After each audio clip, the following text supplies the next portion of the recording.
안녕하세요. 핵심 뉴스만 전해드리는 지인입니다.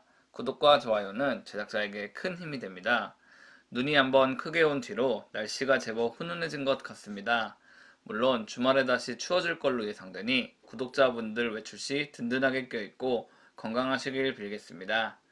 삼성전자가 며칠 동안 폭주하더니 잠잠해지자 국내 코스피와 코스닥이 잠잠한 모습을 보여주고 있습니다.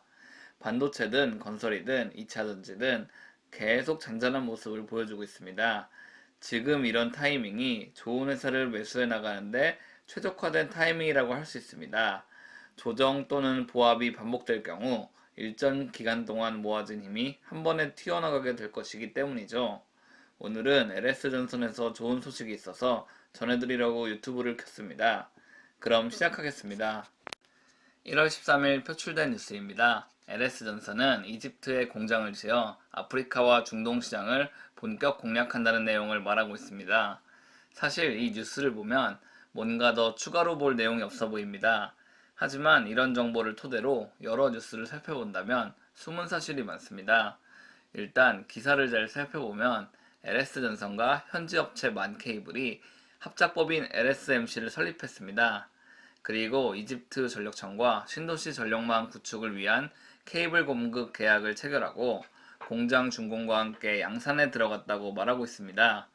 일반적으로 대규모 계약이라고 하면 LS전선이 보도자료에 몇천억 규모를 수주해 아프리카 대륙을 공략한다고 말할 것입니다.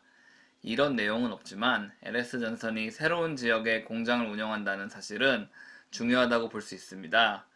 공장은 이미 완공됐고 양산이 시작된다는 사실은 바로바로 매출을 확보할 수 있다는 것을 뜻합니다. 물론 공장을 설치하는 데 들어간 비용과 운용 비용은 꾸준히 발생할 것이긴 하지만요. 하지만 우리는 이 기사보다 좀 더 상세히 쓴 기사를 살펴볼 필요가 있습니다. 대부분의 기자들은 비슷한 내용의 보도자료를 베껴 쓰곤 해도 정말 열정이 있는 기자는 좀 더 많은 내용을 취합해 구독자분들께 좋은 내용을 전달할 수도 있기 때문입니다. 이곳저곳 기웃거리다가 꽤나 자세하게 써진 기사를 찾아냈습니다.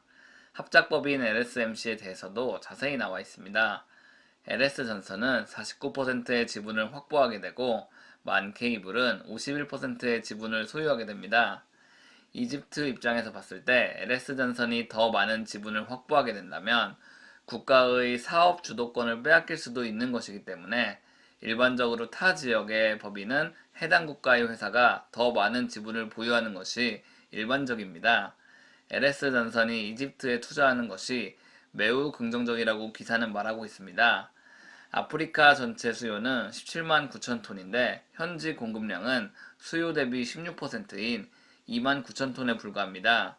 이 얘기는 LS전선이 이집트에서 공장을 가동하게 되면 생산하자마자 대부분의 제품이 판매된다는 것입니다. 물론 LS전선과 장기 계약을 맺고 있는 수요처도 있을 테니 아마도 이집트의 LS 공장은 밤낮 가리지 않고 가동될 것으로 예상됩니다. 이집트에 공장을 조성하려는 LS전선의 시도는 2019년부터 있어 왔습니다.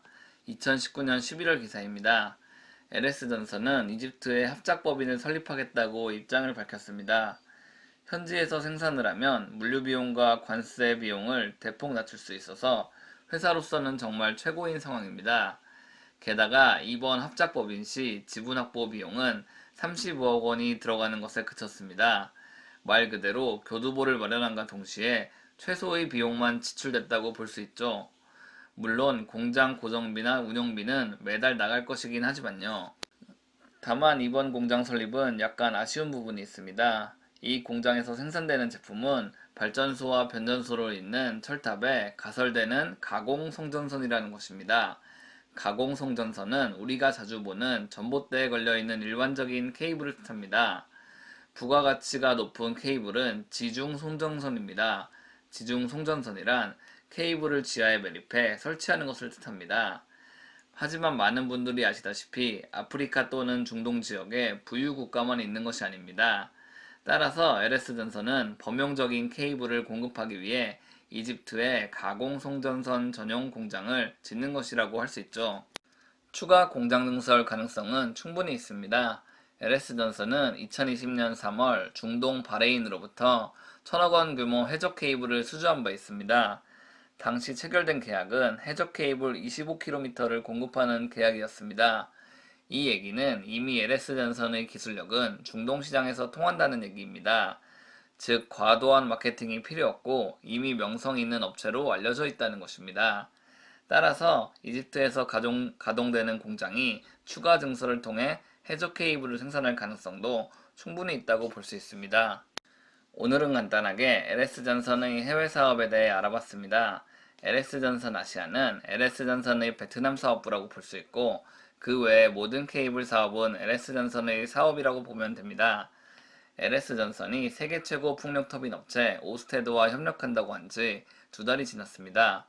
다만 아직까지 괄목할 만한 수주 계약이 나오고 있지는 않은 상황입니다. 이런 상황임에도 주가는 잘 선방하고 있습니다. 대규모 공시가 하나만 터져도 회사의 주가는 탄력받으면서 충분히 상승할 만하다는 것입니다. 지금까지 핵심 뉴스만 전해드리는 지인이었습니다. 감사합니다.